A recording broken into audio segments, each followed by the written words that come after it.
Hi everybody, welcome to episode 5 of the Photography Explained podcast. In this episode, do I really need a camera in 2020? I'm your host Rick, and each week I will try to explain one photographic thing to you in plain English in less than 10 minutes without the irrelevant details. My aim is to explain things in just enough detail to help us with our photography and no more. And I'm hoping in this episode that I'll be sounding a little bit more natural. I'm halfway to double figures now, which is excellent. Anyway, let's get on with this. Do I really need a camera in 2020? Well, this was not the question that I was answering on this episode, I have to be honest with you. I was planning on continuing with my explanation of the exposure triangle and all that detailed stuff within there. Yeah, a question has been put to me by a Mrs. Nicola McAvoy from where I live, because that's my wife. Yep, Mrs. M has asked a question.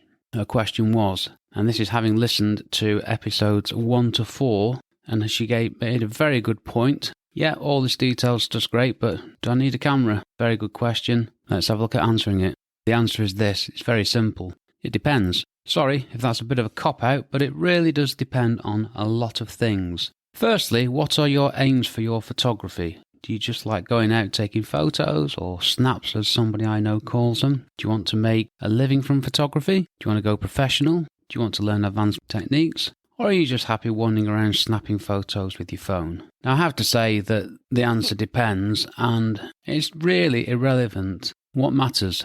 Two things matter to me. One is that you enjoy your photography, and also that you actually go out and take photos.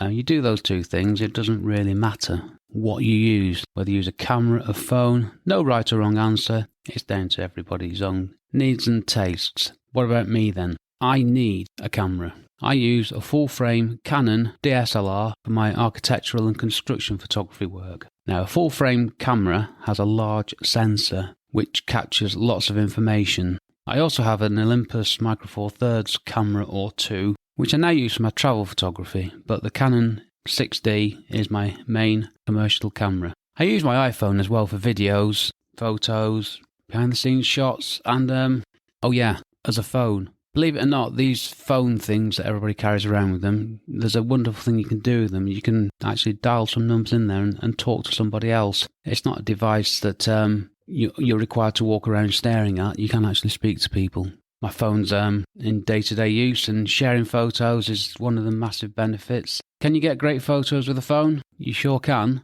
The software in phones these days is really quite staggering. And I'm sure that people have taken photos with an iPhone that you couldn't tell were taken with an iPhone. Other phones are available. But in my opinion, at the moment, my iPhone is not good enough for me to use on my commercial photography work. Why is that? Well, putting aside the fact that if I turned up to a job with my phone, my client would probably look at me and go, "Really? I'm paying for someone with a phone?" No, there's much more that cameras do. And there's a reason that there are cameras out there, and there's a reason that there are cameras of varying prices and varying complexities. Why do I need a camera? Well, I need a full-frame DSLR camera, that's digital single lens reflex camera, another ridiculous term from the past. I need a DSLR to capture high-quality raw images that I can process in Lightroom, and if things have gone badly, also in Photoshop. My phone just doesn't collect the same amount of data, the depth of the shadows, the highlights, the lights, the darks. A phone doesn't capture the dynamic range that a camera does. Sure, there's HDR software that you can use in a phone, but it's just not the same. The resolution of a photo taken with a full-frame DSLR, or Micro Four Thirds, or mirrorless, or APS-C, the format doesn't really matter. The point is that with a camera, you get more information than you get, in general terms, with a phone. So where was I? Sorry, I went off on one then. Yeah, the quality of a photo taken with a professional lens is going to be higher than one with a camera phone. It's just the law of optics, really. You'll get more detail, more sharp focus, more blurred focus if that's what you want. So the quality with a camera is better than with a phone. I also have specific needs from lenses. I need wide angles, 17mm on a full frame. I also need the controls and settings that a DSLR has that you just don't get with a phone. There's also an issue about usability and handling. A camera is designed to be held in the hand or on a tripod in my case. The phone is many things. One of my big bugbears with my iPhone is that if I don't put it in a case, I can't use it because I just drop it. A camera is designed to be held and used to take photos and nothing else. I also use filters sometimes on photos, mainly neutral density filters to blur things. So I need a camera. I have a camera, I have a number of cameras, and I also have an iPhone. I enjoy using all of them. But I really enjoy taking photos to my iPhone. A couple of years ago, went on holiday, took my Canon 6D, all the lenses, all the stuff that goes with it, and I really couldn't be bothered getting my camera out of the boot of the car, so I just used my phone, and it was great. This led me on to getting a much smaller Olympus Micro Four Thirds camera. I'll get onto Micro Four Thirds in another episode. iPhones certainly have the use, and one of the things... Sorry, I keep on saying iPhone because I have one. iPhones give you the immediacy of a photo. Look on the back of the screen on my Canon 16, you can't really see anything. It's just not the same. An iPhone, it's there, it's immediate, you can share it.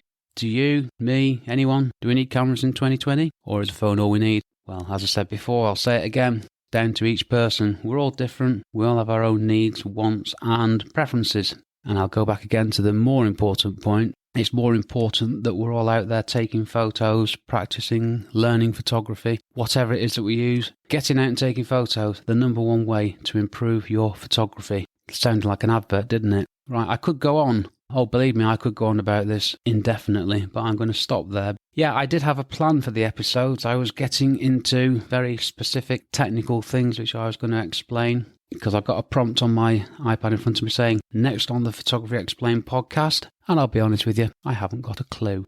I don't know what I'm going to do next because I quite like this high-level chat about stuff. The question was a great one from Mrs. M. I didn't need to do any research from it. This was all in my head. Obviously, that helps with me. So next episode, who knows? I will come up with something. I will say thank you very much for listening. I hope you enjoyed this episode. Bit of a waffle, to be honest with you, but hey, there was some good stuff in there. If you enjoyed the episode, please leave a nice review and rating wherever you get your podcast from. I am now available on all the main podcast providers. And please subscribe so you don't miss an episode. And if you could tell anybody you think who might be interested about my podcast, that would be greatly appreciated. You can also check out my website, rickmcavoyphotography.com, where you can find out all about me and my architectural and construction photography work, and also find my blog. You will now, as of this episode, find the list of episodes that I have published and also the list of subjects that I am looking to answer in future episodes. I couldn't get the form working for you to just fill that in and submit your questions, so please email me sales@rickmcavoyphotography.co.uk